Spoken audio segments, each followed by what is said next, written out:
Hi trainers, today I'll be going through the exact numbers of the changes for the Pokemon Unite's October patch. This took a pretty long time to test the before and afters, so if you could, subscribing and clicking the bell would be super helpful. A disclaimer, this was tested on a practice dummy at the relevant levels. The numbers can sometimes be a bit skewed due to the dummy's health. For the question of the day, which change do you find to be the most impactful? I'd love to hear your opinions in the comments down below. Okay, let's jump into it. First, we have Pikachu. Pikachu was in need of some buffs. I personally love playing Pikachu, but its mid to late game just didn't feel very impactful. Here are the numbers if you're interested in the changes. The yellow is where you want to look at. The other numbers are just the before and afters that I used to calculate these numbers. Pikachu's Thunder now deals 12% more damage, and Volt Tackle deals 45% more damage. This seems to be a buff to at least diverse the moves more, since the most popular moveset is the other moveset. It's hard to say what this will do for Pikachu, but I'm hoping it will help Pikachu become more viable. Next we have Gengar. I love Gengar so much, so I was pretty happy to see it getting a buff. It now gets heals when dealing special attack damage. This also works with tick damage, so on Sludge Bomb as you can see here, and with Hex I was also healing every tick, and I thought it was a very nice addition. I have no idea what this does to Gengar in the meta just yet.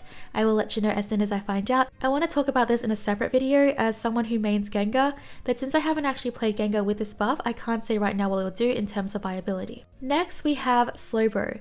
Slowbro's Amnesia's cooldown has been decreased from 13 seconds to around 9 seconds, which is a 4-second decrease. For its heal, I could not calculate that. However, from UniteDB, who I will be referencing at some points in the video, huge shout out to them, their links are down below. They do a ton of math for the community. From their testing, Slowbro's healing was 12.5% 3 times to now 22.5% 3 times. Pretty big buff for Amnesia in my opinion. Next we have Blastoise. Blastoise has finally received some nerfs after the community has been calling it for a while. The last thing they did was a bug fix if I recall correctly, and it didn't hurt Blastoise too much. Hydro Pump receives a nerf with an 8% damage decrease. Water Spout however receives a buff. Its cooldown has been decreased from 9 seconds to around 7 seconds. Blastoise's Unite move Hydro Typhoon is nerfed with a 21% damage decrease. So a bunch of nerfs here for Blastoise apart from the Water Spout buff. The Blastoise Unite move damage decrease, in my opinion, seems to be pretty big. 21% damage is a pretty big number.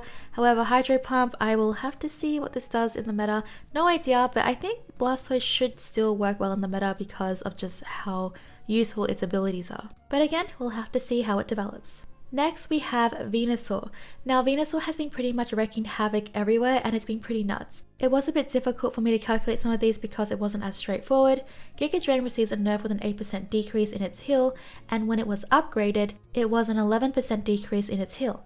Giga Drain also reduces the damage taken, and it used to be 40%, but now it seems to be around 36%. Solar Beam, however, receives a buff, and from my testing against the dummy, it's a 35% damage increase. It's good to note though that the damage is based on the enemy's maximum health percentage. Personally, this doesn't seem to be too much of a nerf with the Giga Drain Pedal Dance combo. The heal decrease is not a lot, and so is the reduced damage taken. I can't speak on it now because again we have to see how it develops, and yeah, I just wonder what this does to Venusaur in the meta, but the nerf doesn't seem to be that crazy. Next we have Lucario. A lot of the community was happy that Lucario was finally seeing maybe some real nerfs, but I think it might actually not be too big of a deal. From my testing, Lucario sees a tiny 3% damage decrease on its attack stat, but this does seem to be different depending on scaling. And Lucario's passive, I think this is the bigger one, was also nerfed. So for its passive, when dropping below 50% health, gains a shield and increased movement speed for 5 seconds. I didn't test this one, but UniteDB has tested this and it used to be 30 seconds, but now it's 60 seconds. So that is a pretty big nerf here in my opinion, since now it takes 30 seconds more to trigger its passive. Hopefully this will make Lucario easier to take down because Lucario just pretty much can get in and get out of fights, but now that it doesn't have its shield up every 30 seconds, maybe we'll have an easier time with it. Lastly, for playable Pokemon we have Garchomp. Garchomp I think is the Pokemon that has received the most buffs, and they're just really trying to find that sweet spot for it. The attack speed has been increased and it's super noticeable in the side-by-side comparison. As you can see, it is super fast. I really hope this helps Garchomp be more viable. It just looks crazy, it's like super fast. And Dragon Rush has also been buffed with a 64% damage increase. I really want to see Garchomp in a more viable spot, and I really hope this brings it up in the tier list. And lastly, the objectives. Again, shout out to UniteDB. This was really hard for me to test, but they have got it all figured out. Zapdos drops less energy now when KO'd from 20 to 15 energy. Drednaw gives less shield down to 8% max HP.